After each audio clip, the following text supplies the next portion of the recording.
I'm Gilbert Cruz, editor of the New York Times Book Review, and this is the Book Review Podcast. It's possible that you know Ron Chernow as the author of the 2004 biography Alexander Hamilton, the source material for the smash Broadway musical. Of course, Ron is much more than just a Hamilton man. He is the Pulitzer Prize winning author of several other major biographies, including Washington, A Life, Grant, about the President and Civil War General Ulysses S. Grant, and Titan, The Life of John D. Rockefeller Sr. His new book, Mark Twain, looks at one of the most famous American citizens of the 19th century, one of the most revered American writers of all time.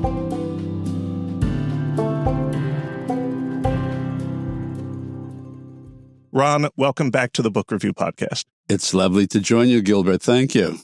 Now, for any nonfiction writer, picking the next topic can be a heavy task, but you're picking someone who you're going to be married to for many years. So can you remember approximately or precisely, if you can, the moment when you said, Mark Twain is my guy? Well, it's interesting that you use the marriage analogy because whenever I address writing students about biography, I say this is far and away the most important decision that you will make, choice of topic. And I say that it's a lot like marriage. If you pick the right person, nothing can go wrong. If you pick the wrong person, nothing can go right. Everything flows out of that.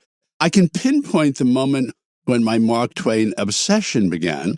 I was a freelance magazine writer in Philadelphia circa 1975, and I saw a poster one night of Hal Holbrook, Mark Twain Tonight, ! Mm-hmm. And I went off, I think, knowing nothing about Hal Holbrook and a little bit more about Mark Twain. And Holbrook stood up there with the white suit and the cigar and the mustache. And for 90 minutes, he dispensed the most wonderful political witticisms. And I still remember a lot of them. He said that, quoting Twain, "There's no distinctly Native American criminal class except for the Congress." Or he said, pretend that you're an idiot and pretend that you're a congressman. But I repeat myself. And there was something so fresh and funny and tart about this. We tend to think of American culture as gung-ho and optimistic. And here was somebody who reveled in these cynical wisecracks. And the wisecracks had staying power, which is interesting because usually humor is very topical. And the laugh disappears along with the circumstances that gave rise to it. One interesting thing I found late in Mark Twain's career, somebody gave him an anthology of American humorists, and there were about 40 or 50 people in it. And he noticed that he was the only one who was still remembered at all. The rest had passed away. So that kind of started. And I think it's interesting, Gilbert, because I had done 2 degrees in English literature. Mm-hmm. But I think the thing that triggered this Mark Twain mania in me was more Mark Twain, the platform artist, Mark Twain, the political pundit, Mark Twain, the original celebrity, even more than Mark Twain, the novelist or short story writer. Now, what would you say, having done this many times at this point, what are the factors that go into choosing a subject? You say you went to see Hal Holbrook, maybe it set you off on a path, but then do you have to think, okay, how many books have been written about this person? What is the archive situation? What can I bring to this? This may sound rather grandiose, but I like to think that all of the books that I've done are people who created building blocks of American culture. So I did the Morgans, the Warburgs, the Rockefellers, the rise of American finance and heavy industry. Then I slid into founding fathers and suddenly was doing American Revolution, Constitutional Convention, the origins of our political system. Then I did Grand Civil War reconstruction. With Mark Twain, I really felt that I was doing something comparable for American literature. As Ernest Hemingway famously said, modern American literature began with a little book called Huck Finn. So that was one thing. I felt that he was very seminal in terms of bringing to American literature, really bringing the heartland alive, writing about ordinary people in the vernacular and taking this wild, throbbing kind of madcap culture of America's small towns and rural areas and really introducing that into fiction. A couple of other things that I always look for in books. I have something of a contrarian streak. For instance, with Alexander Hamilton, I'd read a lot of books, and it was always the same saga. It was the sacred Thomas Jefferson, upholder of civil liberties, and then there was this villainous man named Alexander Hamilton, who was constantly trying to undercut him. And most importantly, you already put your finger on it, is I'm a documents person. Some historians and biographers are thrilled by artifacts. They're thrilled visiting the home, visiting the battlefield, whatever. I communicate with my people via words, so I'm looking for a very rich documentary trail. And over the last 50 years, out at the University of California at Berkeley, this fabulous Mark Twain Papers project, that they have amassed so much information about him that we now have 12,000 letters written by Mark Twain and his family. We have 19,000 letters written to them. We have 50 thick notebooks, hundreds of unfinished and unpublished manuscripts, on and on and on. And for me, I devour documents. So this was really ideal. And I felt that when I go back, a lot of the earlier Mark Twain biographies that were really very good, the resources that they had compared to what we have right now, really rather paltry in comparison. So I was able to, particularly once he's in his adolescence, able to reconstruct his life almost on a daily basis. Writing history, writing biographies can be so heady. Talk to me about the feelings. Talk to me about the emotion of finding an amazing letter that you did not expect to find. Oh, it's excitement. Being a biographer is like being what they used to call a second story man. It's like you're breaking into someone's house in the night and you start rummaging around in the drawers, and you will always find things that shock you. If you go into a biography excessively admiring the person, you're going to be disillusioned. If you go in really hating the person, you'll find unexpected redeeming features. So I think that I could just give you one moment. I talk a lot in the book about Mark Twain's adventures or maybe misadventures in business. He was a compulsive speculator. He said, I've always been the easy prey of a cheap adventure. He said, I have to speculate, such being my nature. Speculations got so bad, he not only lost his own fortune, but his wife's inherited fortune, investing in this typesetting machine, the Page typesetter, that he thought would revolutionize the business. He also always thought that he was much smarter than his publishers, so he started his own publishing company. Anyway, the Page typesetter business and his publishing house both went bankrupt more or less simultaneously, so he is forced to undertake this around-the-world global tour, which was very grueling. He was forced to live in Europe for 9 years to try to economize. So here his speculation has had this really devastating effect on his life. And I was startled because he lived in Vienna for 2 years. We don't tend to associate Mark Twain with Vienna. He lived in Vienna for 2 years. And he finds out one day that someone wants to sell the American rights to a machine called the raster. The raster was a machine that would print on textiles and carpets and things like that. And he becomes obsessed with it. In 24 hours, he imagines he's become the world's leading authority on this in this field. And he writes to a man named Henry H. Rogers, who was a mogul at Standard Oil, who had rescued him from bankruptcy. And he said, we should buy up the world rights to this. Rogers asked someone in the business who actually knows about this, who says that this invention is worthless. But as I was reading it, it was really a man who was in the grip of a compulsion. He had not only put himself, but his family through such misery because of his failed speculative investments. And here he's ready to plunge in all over again. That, for me, was a major moment of revelation. And it made me realize that I was dealing with someone who was not just, let's say, an unlucky investor, but someone who was really, I guess he would be in a 12-step program now. I really was fascinated by how much of his life seemed to have been affected by paying off debts or by bad speculations. Obviously, most people, when they think of Mark Twain, they think of him as an author. They don't think of him as someone who had a bunch of wacky ideas, took a lot of money, and lost it big. Yeah. Now, he was obsessed with money. He grew up in this small town of Hannibal, Missouri. His father, who died when Mark Twain was 11, must have failed in business 4 or 5 times. So he was haunted by the fear of poverty. He was haunted by the fear of downward mobility. And so even when he sold the rights to his first book, The Innocents Abroad, he writes to his publisher in Hartford of how important the money is to him. He said, I can hardly exaggerate how important this topic is for him. And usually when I speak to writing students and they ask for my advice, I always have one piece of advice, one big piece of advice for them, which is keep the overhead low. There's no more unstable or irregular life than that of a writer. Mark Twain builds up this tremendous overhead. He made a lot of money with book royalties. He made a lot of money with lecture fees. He marries an heiress. They create a 25-room house in Hartford, with 6 servants. So he's always carrying this tremendous weight, and it really begins to interfere with his writing. He writes a very pathetic letter to his mother. He's in his 40s, and he said, "Life has become a very badgering and harassing a situation for me," he said, because of business worries. He also says that he suffers from the persecution of kindly letters from well-meant strangers, that he was constantly barraged with this. And throughout his life, he's just obsessed with money. And when he has it, he spends it. Mm-hmm. He gambles it. And actually, he and his wife, Livy, they were just incorrigible spendthrifts. They would go off on a trip to Europe.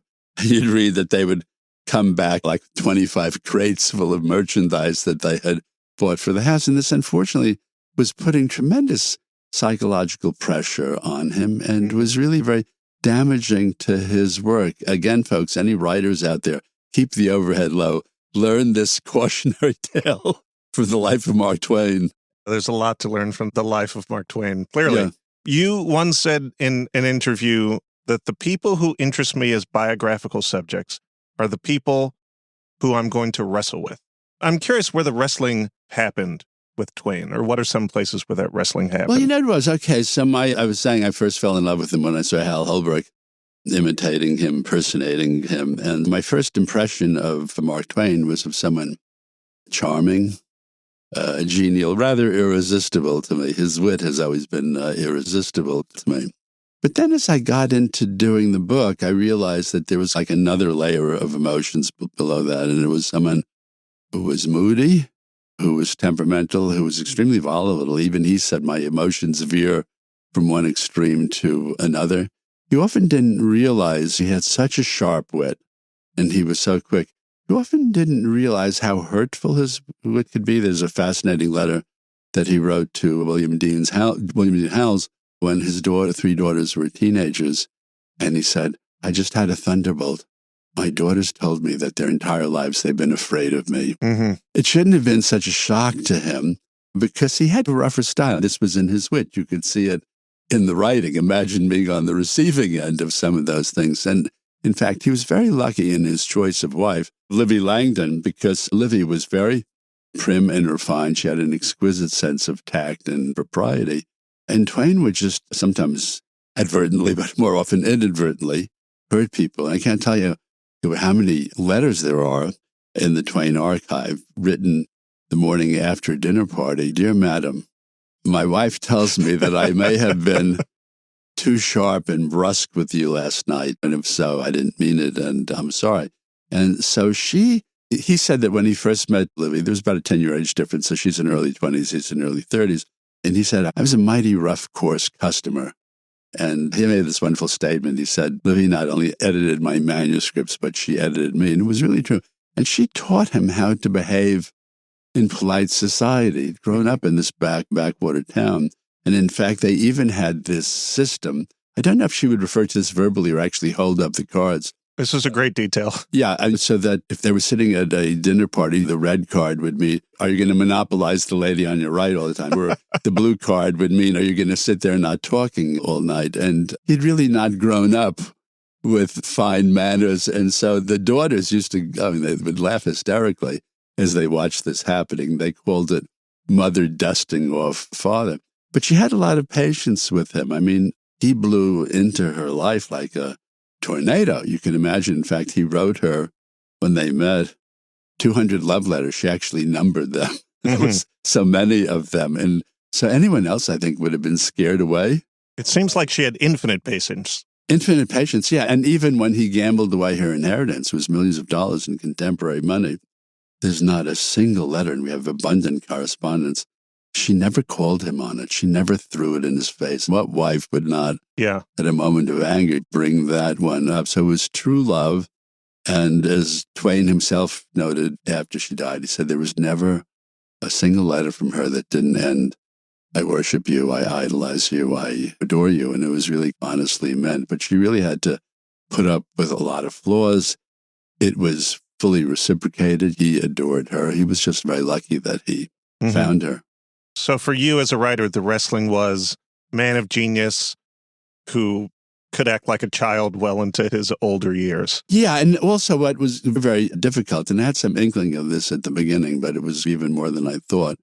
He would have vendettas against people. He was one of these people. He had so many grudges. So many grudges, and it would start out, he would fall in love with people, and you could see him setting himself up for disappointment. So one that I spent a lot of time on the book is Bret Hart. Bret Hart, they were just about the same age, but they met in San Francisco, but Bret Hart was much further along in his career. So it was Bret Hart who was the most famous young writer at that point, not Mark Twain. Mark Twain thought that Bret Hart deserved it. Anyway, they had a very complicated, crazy relationship. They ended up collaborating on a play. The collaboration went disastrously. Bret Hart moved up to Twain's house in Hartford. Twain didn't like some of the wisecracks that Bret Hart had about his wife and about his house and other things. And they finally, have it out. Well, he goes berserk on Bret Hart and he says, Bret Hart never had an honest idea in his life. He's a thief. He's a sot. He's a snot. And then he says, Bret Hart is a man without a country. He said, no, that's too strong a term. He's an invertebrate without a country. And of course, he was the master of the put down. But one of the things that was difficult about Mark Twain, and something that I could not figure out, I wish I had him on the analytic couch, was that, with most of us, we all get angry with people. And usually what happens by the face or right, we tell them off. And that clears the air one way or another. And gradually the emotions subside, and a few weeks later, we can't even imagine what all the fuss was about. Mark Twain, the wounds never healed. I don't know why this was the case. And in fact, he would try to work out these feelings of hostility by writing letters, writing in his journal. But that did not seem to relieve the feeling at all. If anything, it almost seemed to inflame it. So it was one thing that I could not understand about him, because I've never seen someone who would brood to that extent on a perceived injustice. And usually he did this 4-month tour with a wonderful writer from New Orleans, George Washington Cable. Starts out, they love each other, and then he's upset by one thing or another that Cable is charging the laundry to the tour. He feels Cable is stealing more stage time than he has. Cable is keeping the Sabbath, which is throwing the schedule off. And by the end, he's saying Cable is the pitifulest human louse I have ever seen. So the statements that he would make would be very extreme. But of course, part of his whole career was exaggeration. And that exaggerated quality, you see it in his personal relationships as well. We've all met, maybe, people who just can't let something go. They pick up on a slight and it lingers with them and it lasts. And to someone who is not of that type, it seems slightly insane, but they can't forget it. There's a type. Yeah, and also, and this I have seen with other people who really know how to dish it out can't take it themselves. It is a paradox, because Mark Twain could be so brutal in terms of putting down other people. You did not want to tangle with him because he was much better verbally than you were. So you would think that somebody who was accustomed to that rough style of play would have a thick skin himself, which was not the case. He had a very thin skin throughout his life. I was actually curious about this. He is known for so many beautiful pieces of wit that he wrote down. But those are things that you could cross out, massage, work on. Was he like that in everyday life, that things just, wonderful lines just come to him? It's an interesting question, because on the one hand, he was tremendously spontaneous on almost any topic under the sun. Reporters would gather around him and he could come up with something that was, funny and pertinent on almost any topic under the sun. On the other hand, he started with his novel Pudd'nhead Wilson, that I think it was 35 chapters. Each of the 35 chapters starts with Pudd'nhead Wilson's calendar, and it's one of these maxims. And that starts a period that really lasts for the rest of his life, where he is self-consciously minting these Mark Twain quotes. I mean, we quote Mark Twain all the time. What great marketing. Because he was manufacturing Mark Twain quotes. And you could see, I found this interesting, in his notebook, you could see him sometimes giving 5, 10, 15 different versions of a particular quote until he got the wording exactly right. So that surprised me a little bit because they were things, and he wanted them to seem handed, like they were so fresh, he just come up with it.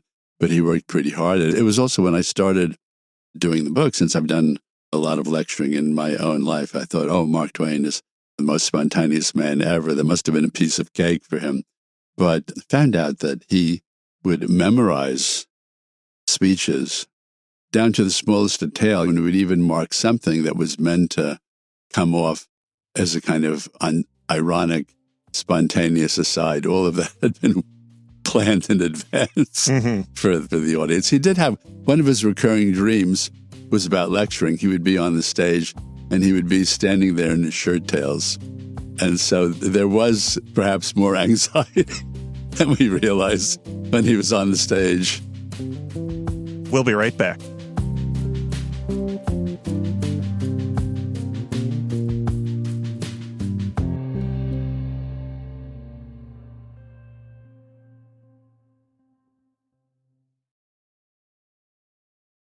Welcome back. This is the Book Review Podcast, and I'm Gilbert Cruz. I'm joined this week by Ron Chernow, famed biographer, this time of Mark Twain, great American author.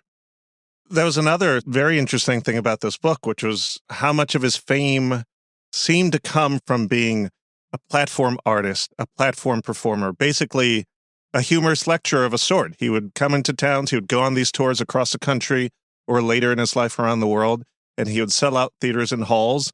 And he would just get up there and give a speech or read from his book. And a not insignificant amount of his income at certain points of his life came through that. Yeah, actually, it was more lucrative for him to be on the stage than to write books, for sure. And from his first, he was like any first-time lecturer. He was petrified, the first speech he gave, McGuire's Opera House in San Francisco, 1866. So he creates these hilarious posters that say, doors open at 7, the trouble begins at 8. And then he had a lot of variants. One of the variants was, doors open at 7, the orgies begin at 8. Another one was, the insurrection begins at 8. My favorite one was he had a poster that promised that he would devour a child in the presence of the audience if there was a lady kindly enough to volunteer her infant for the occasion. His biggest problem, I discovered, and anyone who's done a lot of lecturing will be able to identify with this, is that he would go into a town, a lot of these were sponsored speeches, and the richest person in the town, who would be the sponsor, would meet him at the train station, would not let him go, leech on to him. And then they would go to the lecture hall, and that rich sponsor would introduce Mark Twain and would drone on and on and on. Boy. And as good as Mark Twain was, he said, once you've lost the audience, if the person introduces you goes on for 15 minutes, no matter how good you are, you've lost them. And so what he did was he made it a condition of his speeches that he would introduce himself. Now you're wondering how he did it. And there were two particularly funny devices. Number one, this is when he was out west in the Nevada and California mining towns.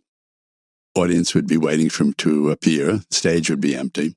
And suddenly there'd be a commotion in front, and a dusty old miner would stand up, and he would turn to the audience and he would say, "This Mark Twain, don't know the feller." Said, "Know only two things about him. He's never been in the penitentiary, and I don't know why." And then Mark Twain would come out. The other thing that he would do, and he could only do this when people still did not recognize his face, is he would come out on the stage, again, no introduction, he would come out on the stage, and he would stand to the corner like he was the house manager, not the speaker. And he'd say to the audience, "I'm sorry, I have bad news. Mark Twain's train is running many hours late, and he won't be able to appear tonight." Groans in the audience. And then he would say, "On the other hand, we have a substitute speaker named Samuel Langhorne Clemens." Then he would spin around and make the audience realize that indeed he's Samuel Langhorne Clemens was Mark Twain. And then they would all cheer. So he was a very imaginative guy in everything that he did. And he played successfully audiences all over the world. In fact, one problem that he had, even when he was still in his 40s, there were already Mark Twain impersonators. And these Mark Twain impersonators, they were all over the place. They were actually booking lecture fees and getting up there and doing Mark Twain. And friends there would write to him, heard you were in Adelaide this week. He said, no, I've been in London for the last year. It's like having the Beatles cover band while the Beatles are still around. Exactly. Yeah, exactly. It was very similar.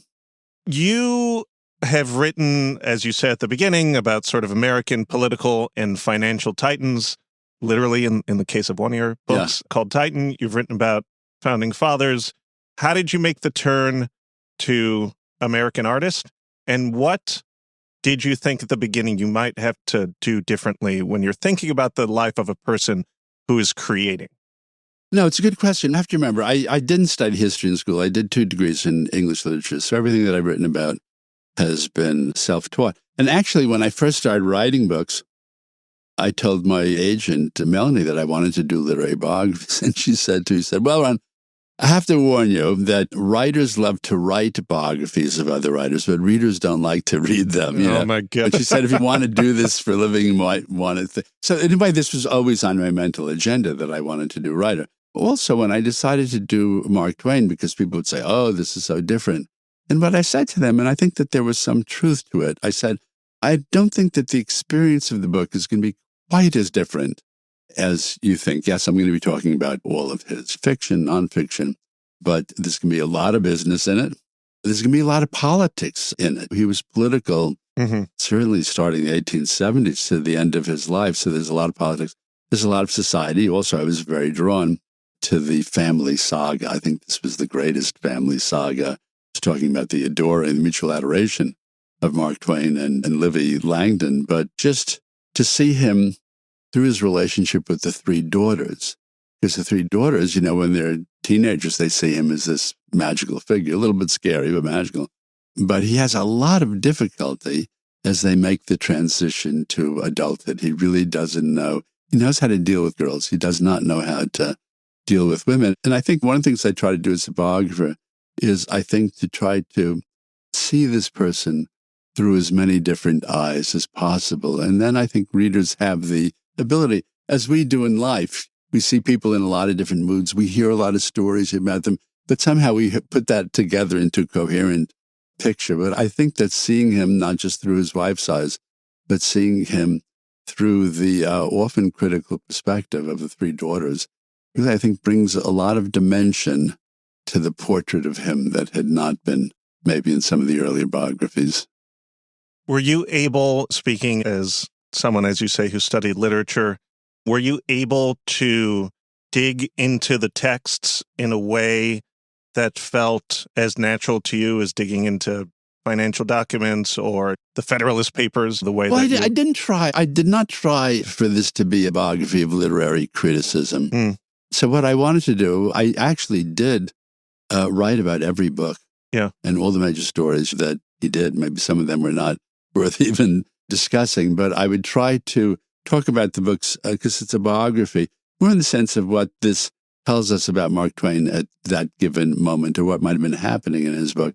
That would also, one reason that the book ended up so long is there were a lot of very funny things that Mark Twain wrote, minor pieces, forgotten pieces, unpublished pieces, and I would read something and I would say to myself, if I don't put this in, it's lost forever. If I do put it in, it becomes part of Mark Twain lore. Even in the last weeks of his life, he wrote something that I adore. It was called Etiquette for the Afterlife. You're to think about the afterlife. And the etiquette for the afterlife, it's how to behave when you're with St. Peter at the pearly gates. He said, when you see St. Peter, don't speak to him first. That's not your place. Let him speak to you. He said, it's okay if you ask Peter for his autograph. There's no harm in that. He said, but don't tell him it's one of the penalties of greatness. He's heard that line before. And then he says, you're standing before the gates of heaven. Leave the dog out. He said, heaven goes by favor. If it went by merit, you would stay out and the dog would go in. This was too good to resist. And there were dozens and dozens of these things. So I know that it expanded the length of the book. I did not bring up the length of the book. Okay. You brought up the length of the book. So how do you balance this feeling of I need to be as comprehensive as possible with I also am trying to write my own version of literature. I'm trying to write a good story and I'm trying to write it in a way that is going to last as well in its own way. Yeah, I think If maybe there's one thing that I've learned as a biographer, it's how to move a story along. And I think it's almost a musical thing. I think that every piece of writing has its tempo. And since all of my books, I'm the one bringing it up, have been long, to carry a reader through it, I think you have to establish a rhythm in the writing that's carrying the reader along and making the reader doesn't even realize what it is. It's like the reader's been kind of lifted on this wave that is moving along. And then also I had to learn how to balance different anecdotal material that would be vivid and easily accessible to the reader. And then if I have to digress to give thematic or background material, just to sort of develop a sense of how long I can go without sort of getting back to my main story line. And that I noticed a lot of writers have trouble knowing that, and you feel like kind of suddenly veering off and you want to say, come back to the main road. You're off on the sideline there. I want to ask you two questions about maybe the frustrations of being a biographer. One, have you ever picked a subject, started, and then bailed? And then two, particular to this book, are there pieces of information that you wanted or parts of his life that you wanted to explore more, and you just couldn't find the documentation, the letters, the archives? Let me take the second one first, that I certainly would have liked to have known more about his relationship with his father. Because that seemed to me, he talked a lot about his mother and was obviously very influenced by her. But one of the problems writing biography is you follow the paper trail. But very often it's the things not being talked about that tend to be the most crucial. It's kind of, where is this person being secretive? And Mark Twain said his relationship with his father amounted to a little more than an introduction. There was 11 years of an introduction. And I had the feeling, as I write in the book, that the father, who found humor in nothing, spawned this son who found humor in everything. So there's something about that relationship that I think was, and also Twain has a very healthy skepticism of authority figures throughout his life. I have to think that goes back to his father, who was judge and a lawyer. What was the first question? The first question was, have you ever picked a subject, gone a ways, and then said, this is not going to work? When I decide to do a book, maybe I'll spend 2, 3, 4 months reading this person. I try to read the earlier biographies. But until you actually get into the original materials, usually for me, it's not until I've been sort of stewing in this research for a year or two that I really begin to feel that I'm becoming acquainted with this person. And so it's a leap in the dark. Luckily, all the people that I picked, the story, the character, turned out to be even richer than I had imagined. But there are all sorts of stories among biographers. I think it was McCullough who gave up a book on Picasso because he couldn't stand him, or I think Justin Kaplan with Charlie Chaplin. There were all these stories. One is that the person turns out to be less interesting, more boring than you thought. Mm-hmm. Possibly a bigger problem is just that you find this person detestable in some way, and you're locked in a room day after day with it. And actually, I think that's probably good. If you really end up loathing this person, you probably owe it to your subject to walk away from it, because you're not going to be able to write a book. And then it becomes, boy, once you start hating your subject, it really can become pathological because you're trapped. You've signed the contract. It's no exit. I have to think there are not a few biographers who have encountered that predicament. It seems like it would be a scary thing because, as we said, not unlike a marriage, you are with this person for however long it takes to do the research and write the book. Yeah, and I've had, good agent, good editor, and I always thought it was very important that I would not plunge ahead into a biography unless all three of us thought that it was a good idea. We all kind of troubleshoot. And so usually if there's something wrong with an idea, one of us will pick it up. And then also, was there kind of room for one more book? Sometimes, because Mark Twain, there have been a lot of different books, I feel that I do a certain sort of narrative biography that may not be better or worse than whatever anyone else does, but it's different. It's my own version of that. And I felt that I could do that with Mark Twain. How does it feel when two of your subjects cross over? So you had Hamilton and Washington, of course, who are closely intertwined, and now you have Mark Twain. And we read in the book of the period in which Twain and Grant meaningfully cross paths. And I'm curious, when that happens, are you bringing new perspective to Grant that you didn't have when you wrote the book 10, 15 years ago? It's like a Pirandello play. Suddenly characters from one play show up in another. Actually, with Mark Twain, my U.S. Grant biography both opened and closed with Mark Twain. There were certain things that I had in the Mark Twain biography that I wish I had when I wrote the Grant biography. But believe it or not, Twain appears earlier in my books because he was bailed out by Henry Huddleston Rogers of Standard Oil. And so in my Rockefeller biography, I talk about the fact of Mark Twain used to hang out at the Standard Oil headquarters, became friends with John D. Rockefeller Jr., to a certain extent, John D. Rockefeller Sr. So in a way, it's like Mark Twain has kept popping up in my life. He's been hanging around outside the door, and I figured, let me open the door and finally let this poor man in. One of the things that sort of becomes readily apparent over the book is how much of a celebrity he really was. First, of course, in America, partially because of his books, partially because of the speaking tours that he would take. What did celebrity look like back then? Well, he was so famous, again, with the white suit and everything. He was an instantly recognizable figure as much as any person. The mustache. Yeah, everything. People would immediately recognize him. And Mark Twain would walk into a theater or restaurant, people would stand up and applaud. It could actually be a problem. He said that it reached the point, because he gave a lot of speeches, he was very often the toastmaster of a banquet. Said it was a problem that he would get up there before he opened his mouth. People were on the verge of laughter.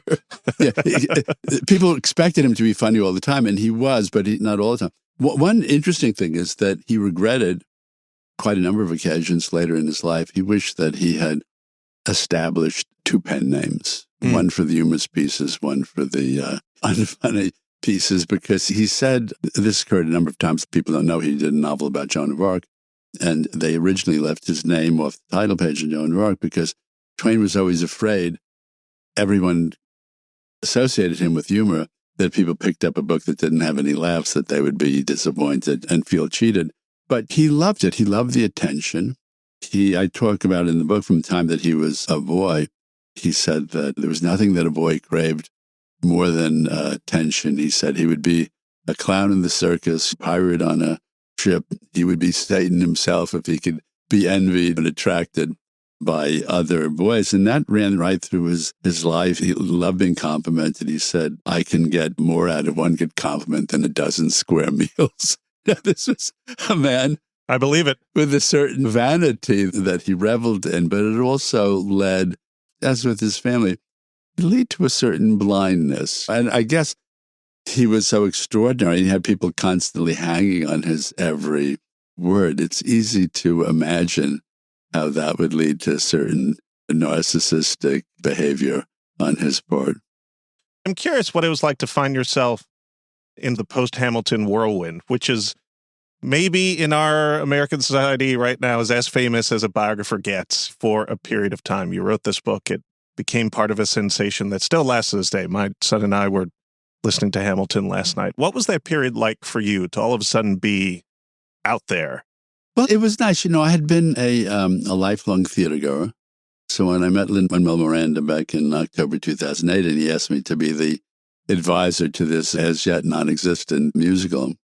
And I did it not because I thought it was going to be a commercial sensation. Everyone thought that this was the single silliest idea for a musical, hip-hop musical about Alexander Hamilton. But I immediately said yes to Lin because I'd been a lifelong theater goer. And I thought to myself, oh, wouldn't that be fun to actually watch the development of a show from the other side of the footlights? And of course, it was 1,000 times more interesting. So it was just one of the great experiences of my life. And then when the show came out, whatever sort of particle of fame that I got from that, the most delightful part was that the children would rush up to me in the street and they would want to sing one of the songs from the musical with me. They often knew the lyrics better than I did. I remember the first speech that I gave. Okay, so Grant came out 2 years after Hamilton opened on Broadway.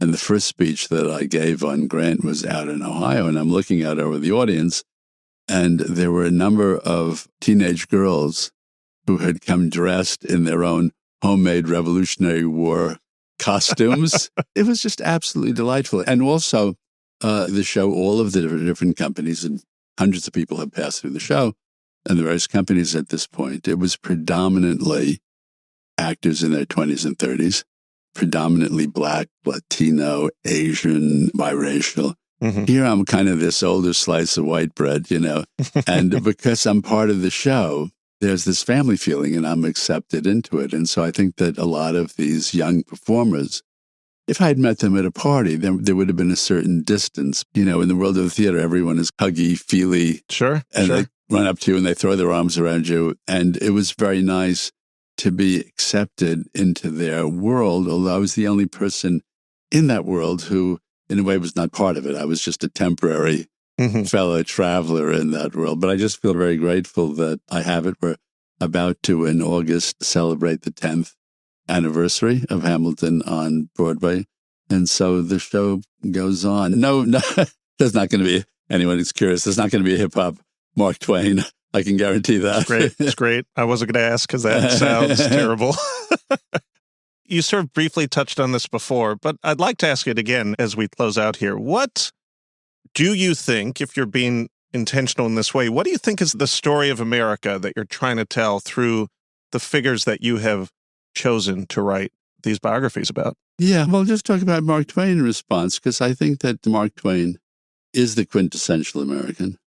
He once wrote in one of his notebooks, he said, "I am not an American, I am the American." Guy had no ego. No ego. I mean, it's sort of arrogant, unfortunately true. He came from the heartland. I feel that his authorized biographer, Albert Bigelow Payne, said accurately, Mark Twain had every human strength and every human weakness. And in a way, he's the culture writ large because he has a lot of the qualities we like to think of as American. He's cynical, he's ironic, he's very skeptical of power and ability and monarchy. He's very democratic, small d. He has sympathy with the underdog. He tends to kind of notice marginal people and other people he goes. He has all of these very, very nice qualities. But he has the money madness. He has that urge for money and success that afflicts our entire culture, and he can't seem to overcome it. And he's railing against the plutocrats, but he's trying to become a plutocrat.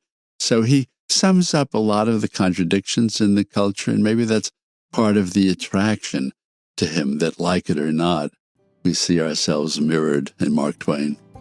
Ron Chernow, thank you for joining once again the Book Review Podcast. Absolute pleasure, Gilbert. Thank you.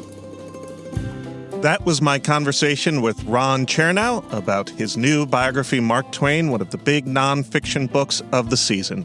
I'm Gilbert Cruz, editor of the New York Times Book Review. Thanks for listening.